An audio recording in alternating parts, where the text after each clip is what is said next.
Hello, I'm Craig Griffin, and this is the Campaign for Real Qual, the space where qualitative practitioners come together and discuss all things related to qual. And today's guest is DENYSE Drummond-Dunn. DENYSE is an international speaker, author, and president of C3 Centricity in Switzerland. A former global head of consumer excellence at Nestlé, she has spent more than 30 years helping leaders reignite momentum in their careers and companies by turning consumer understanding into growth, innovation, and stronger business results. Today, she'll be speaking about the paper she presented at IIEX APAC 2026 called Why Human Intelligence Will Be the Competitive Edge in an AI-Driven Market. Now, I was privileged to watch DENYSE speak, and in her presentation, DENYSE claimed that 5 years from now, we will either be closer to decision makers or invisible, depending on our mindset and how we work with AI. So today we'll be discussing this idea and how we need to position ourselves to stay indispensable. DENYSE, a very warm welcome. Thanks for joining. Thanks, Craig, and thanks for the introduction. I have to say, I'm really excited that you invited me to come and talk because I think we're both passionate about market research, insight development, and how to make the business listen to us better. That's right. And there was certainly a lot of commonality we both presented and there was quite a bit of overlap in, I think, what we were trying to do and the message that we were getting across. And I thought you'd be a wonderful guest. So thank you for joining us. So let's jump in. At the beginning of your presentation, there was one thing the metaphor that really jumped out at me. You'd mentioned that as an industry, we've been stuck on a hamster wheel for 20 years now. So we've had new tools, but still not the influence or impact amongst the senior stakeholders that we crave for. Why do you think we failed to get closer to decision making, DENYSE?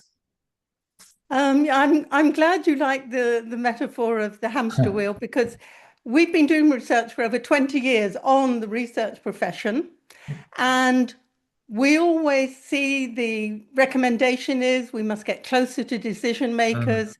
And we haven't done.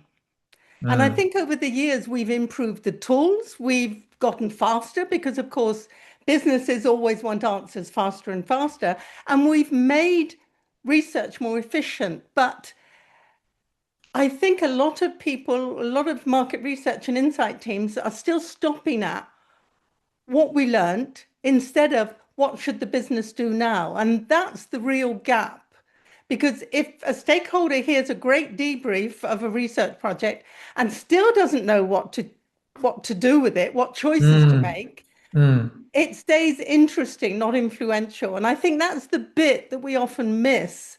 And for me, the issue was never about effort or quality. It was much more about making our work more than just descriptive. And I think that's where we failed miserably. We are comfortable behind our computers most of the time. And Yeah. unfortunately, as a result, we're not getting closer to decision making. And we're not making it any easier on ourselves because we have that understanding. We have the recommendations we could make, the clear actions, but we seem hesitant to actually propose them. Mm, mm. What? That's interesting because I think, listening to that, we all intuitively know that our job is to drive decision making. This has been drummed, as you say, for 20 years now, various industry reports telling us we need to do that. So we kind of know this, but is it a confidence thing? Is it a mindset thing? What do you think it is? I think it's a comfort thing. And I think we need to get uncomfortable with what's happening to actually make changes. And I think this happened, first of all, when we started doing quant online, and suddenly marketers and business professionals were saying, well, we don't actually need market research anymore. We can do it ourselves. And I think we are now in a similar situation with AI because AI can produce dashboards in seconds, whereas it takes us hours, if not days, to develop one. And when AI is producing things faster and dare I say, sometimes even better than us, we have to feel that discomfort and say, well, what is left for us to do? What are we good at that AI can't do? Because if we continue to do the same old research and the same old, what we consider value added work, we're going to be replaced.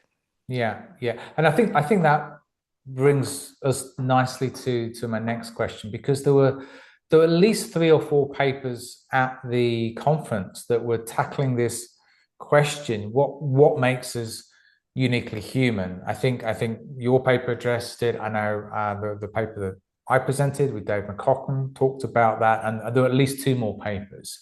So what's your take on this, Denise? What remains uniquely human in a very AI kind of world? It's a great question, and I think this is the key to our future. We all know that AI brings velocity, volume, and variety. And I have identified what I call my 3 Cs. You'll probably notice everything about me is three. C3 centricity, DDD for Denise Drummond-Dunn. So I talk about the 3 Cs, and I know you have a slightly different context. You talk about the 5 Cs, and I would love Yes. to hear more about that.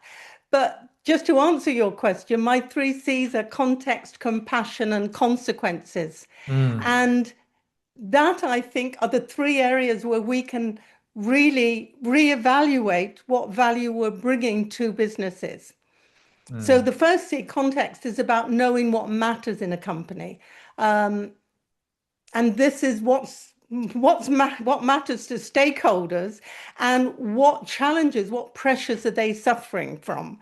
Now, AI can process huge amounts of data, but it doesn't understand the room. And of course, in Qual, that's what it's all about. Yeah. AI can now synthesize, summarize, and make recommendations based on even Qual research, or even run it independently. However, it's the human take that matters. And to be fair, this is what really we need to get better at, is reading the room, reading consumers, and understanding that a pause before an answer has a different meaning from an answer that can use exactly the same words, but is given immediately. So I think 2 businesses could look at exactly the same phrase or answer and still get 2 very different responses, depending on whether you use AI or human involvement. And I think that's where the context of what we see, especially in qual research, matters a lot. The second C is compassion, because it's all about human understanding. And as I said, we understand human vulnerability, a hesitation, as I mentioned, or contradictions. We're full of contradictions when we speak about things. And again, AI, at least today, is not picking that up. So it's understanding not just what people say, but how they say it, how they feel, and the underlying currents of maybe fear or embarrassment, and how they're trying to protect, in a way, their image. And that matters if we want to understand consumers. And I think that's what makes real qual so important today, when we're depending so much on AI and quantitative data. And then the third C is consequences. And it's our job, not AI's, to say, why does this matter? What should we do? And what happens if we ignore it? And as I said, that judgment needs to stay with us. AI can't know everything about a company. We still need to say why it matters and what the company should do about it. And I think that's, again, as I mentioned before, where we fall short. So AI can do the heavy lifting, yes, but it's up to us to bring that more valuable human judgment to what should the company do now. And you know, we hadn't met before the conference, and we certainly hadn't swapped notes with our presentation. But I mean, there was a remarkable similarity in how we were approaching this, because you came up with the 3 Cs, and with Dave in our paper, we referenced the 5 C's, and I'll just quickly go through those just to show viewers the similarity. We may have used some slightly different language, but ultimately it was the same message. So our 5 C's were context, contradictions, which you talked about already, culture, commercial application, which I think was your consequences, basically, and that final C was conviction, which again I think talks to your consequences. And I think particularly I've been thinking a lot about this conviction recently and the importance of it, because I think there's a danger we give away too much of our power to the tools.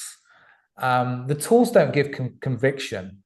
People give conviction. And if I think about all the great qualitative researchers I kind of grew up learning from, what they were great was standing up in a room and embodying those insights, because they'd moderated, because they'd felt, the learnings, and they could just, live and breathe the study, and that came through in their conviction about what you need to do. And I hear that in your consequences as well. So there's I think we're both pretty much saying the same thing using the C's framework. Okay. Do you have, Denise? I remember in your presentation, because I think there's a danger with this, that we talk abstractly about concepts, but it's always nice to bring in some project examples where you demonstrate the value of human intelligence and judgment. Do you have anything that you'd be willing to share with today with us? Yeah, absolutely. And I'll use the same examples that I shared in Bangkok because they resonated very much with people. And they're two great examples of work that I've done with clients exactly in the area we're talking about. The first one is for a well-known beverage company who wanted to propose a healthier alternative to cola. And they did all the analysis of statistics using AI models, and it pointed them directly to adding fruit juice because fruit juice is healthy. And it was only when they did a market test and the team went along to the stores in the evening after work and watched commuters picking up the soft drink that they wanted to take with them on their commute. And they noticed that people were picking up the can, turning it around, reading it, and then putting it back on the shelf. And that pause wasn't rejection, it was confusion, because the other thing that the team noticed was that consumers, when they picked up this new product, they were comparing it to what they were apparently normally taking, which was an energy drink. Oh, okay. Not to other juice-based Yeah. drinks. And that was a real surprise that, again, only human qual could have noticed ethnographic work in this case. Yeah. And they discovered that what the commuters were wanting was a healthier lift without that hardcore energy vibe of energy drinks. So they changed the brief, they changed the message on the packaging, and it became perfectly clear. And people started choosing that drink instead of their energy drink. And it became a whole new category that then the competitors wanted to get into.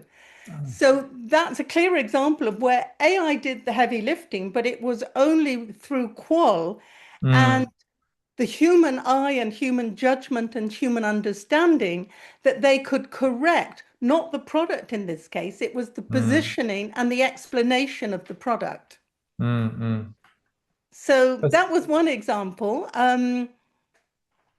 The other example I did share in Bangkok was from a personal care product in Europe, in this case.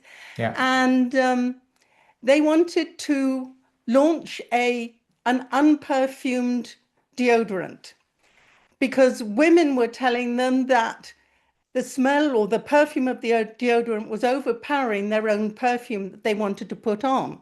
And it was quite interesting because they launched the product, it sold in quite well, but repurchase was very low. And it was only when they did the qual work again that they understood that what consumers were doing was how do you know if the deodorant is working?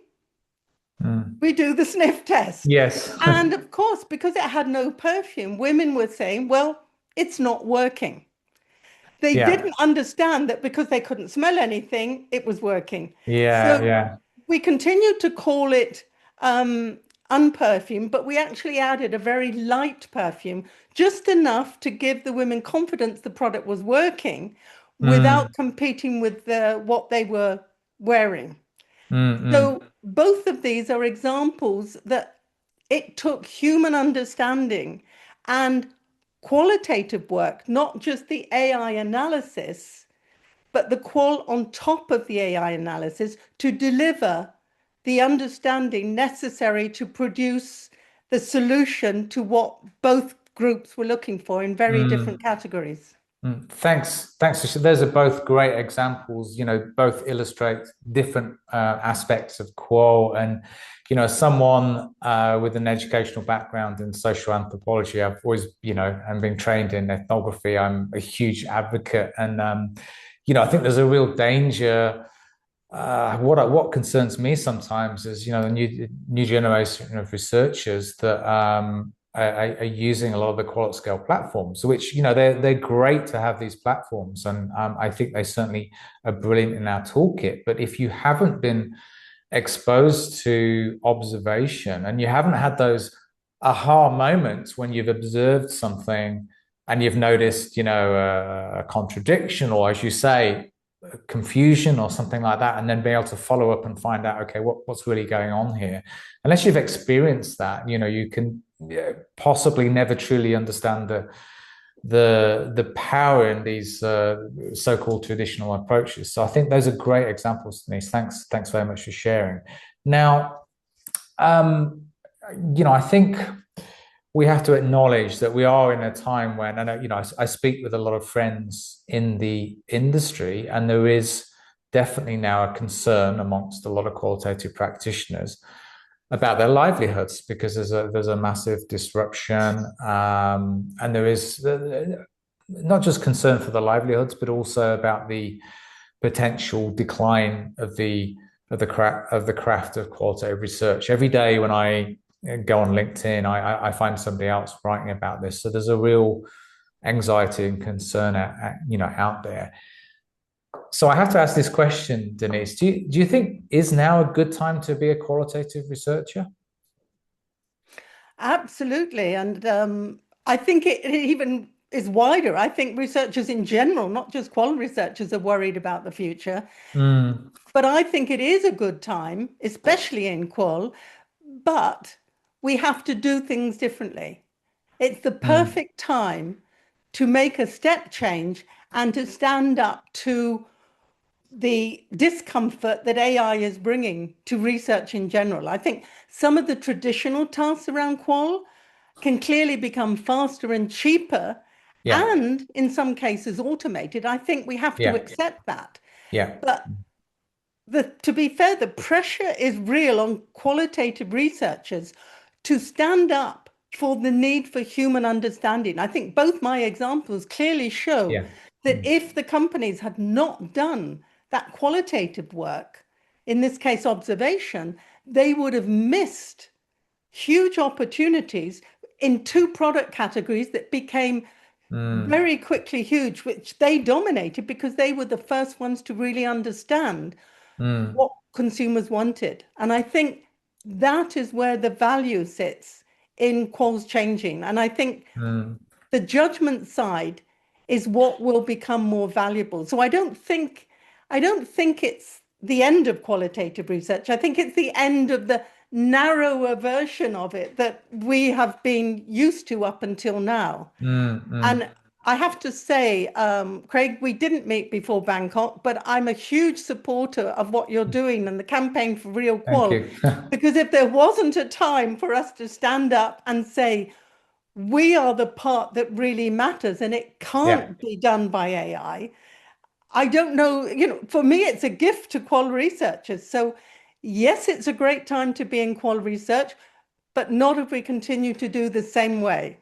Yeah, yeah, and thanks for sharing those kind words. That was the intention with the campaign, to really be not anti-tech, because we're definitely not, but just pro-craft and championing the values of qual and making sure that those core things that make qual great, we keep as we evolve. And that, I think that's the message that the balance I always try to reach out there. And I think one thing I noticed that at this conference particularly, because I think every conference in the last 2 years has been dominated by AI, and actually it was our mutual friend Dave McCulkin that mentioned that in this conference it was a refreshing change to see insights and learnings and breakthrough work that came from, not necessarily to do with AI, but just other methodological innovation. So it was kind of nice to return to that, and not everything new and shiny,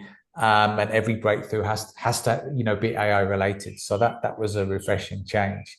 So I think it's quite clear, and I agree that, and I think the word discomfort actually nails the period we're in. We're in a period of discomfort and maybe introspection. I would say I would add to that we're kind of, okay, what's our value? How do we dial that value up? How do we understand human intelligence compared to artificial intelligence, and dial up the things that we're really good at? So I think there's a necessity to adapt, as you say. What do you think specifically for qualitative researchers, how they need to adapt to really thrive in moving forward? Well, as I said, they've got to start doing things differently. And I think make sure that they go beyond reporting. I think that the value that we can bring to the conversation is in the understanding of consumers. And so for me, the first is obviously we're going to have to get comfortable at turning our understandings into strategic action. We need to be more confident. You talked earlier about we lacking in confidence. I just think we haven't done this in the past. And I think we need to stand up and clearly say, yes, AI or quantitative or our desk research showed us this. However, we know from speaking to consumers, from following consumers, from talking to consumers, that this is what people mean by what they say and what the business implications are. Not just this is what they're saying, but what should we do? Instead of, for example, consumers are confused, to say consumers are confused and this confusion is creating hesitation at point of sale. So they either put the product back on the shelf or they buy a competitive product. And I think that's a different level of value that we can bring. I think also, and this is where AI can be a help, is synthesizing, because unfortunately, Qual in particular delivers a huge amount of information. Yeah. And I think that we can use tools to synthesize, but again, we need to make sure that we bring the judgment into that synthesis to make sure that everything we've got, and to be honest, we're all drowning in information and more today with AI and everything being automated. And I think we need to get more comfortable at saying, what is a real signal that something is changing and what is just noise? And how should we act on that signal? I think we might have just added, sorry to interrupt, Denise. I think we might have just added two more C's there. So confidence and curation, because what you were really talking about was knowing, the problem that we're drowning in data. And I had my last guest, Andrew Thurkelson, we were talking about this point that we've never had so much data, and the sense making is the real skill. So maybe we could call that curation and extend our C's framework. I mean, it's sad to say we've had more information. We have more information today than we've ever had, and yet we don't understand consumers any better. And to be honest, the innovation rate is still high and the innovation success rate is still abysmally low. Yeah. It's Yeah. embarrassing that we know Yeah. so much about the consumer, or we should do, and yet Mm. we're not improving our marketing and our brand development. Yeah, yeah. I think so. I think that's great advice. Denise, if you wanted one tip or piece of advice for researchers to walk away that you really want them to act on, what would that be? Lovely question to finish, Craig.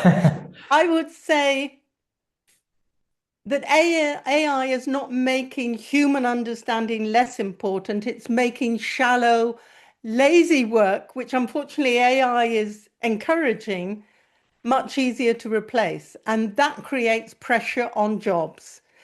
So Mm, the real opportunity for us is to bring judgment, meaning, and consequences to the decision table. And I think that's where the future of qual research sits. mm, Because for me, it's an exciting shift. As I said, for 20 years, we've been doing research, we've given the same recommendations, we have to have more influence, and we're still not. mm, And AI has now shaken us up again, mm, like automated quant did.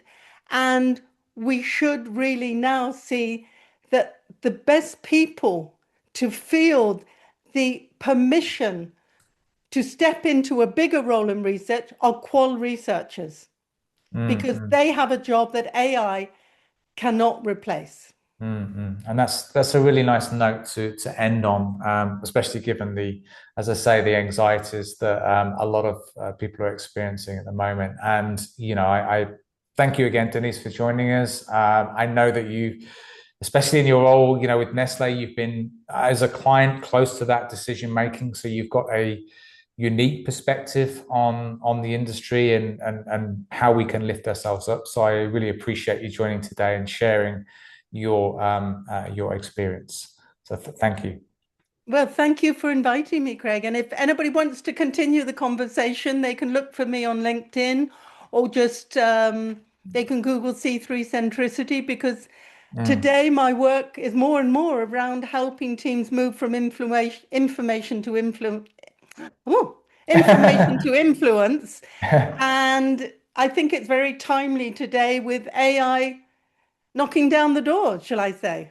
That's right. So we will leave in the YouTube clip and in the LinkedIn post. I will share how you can get in touch with Denise if you would like to work with Denise. I'll share that. So thanks again, Denise. This is the campaign for Real Qual. And if you're listening and you would like to be a guest or you have something to contribute, please do get in touch, because this is a space for the community, for us to talk, for us to share, and we'd love more people to be part of it. So that's all from us. Thank you.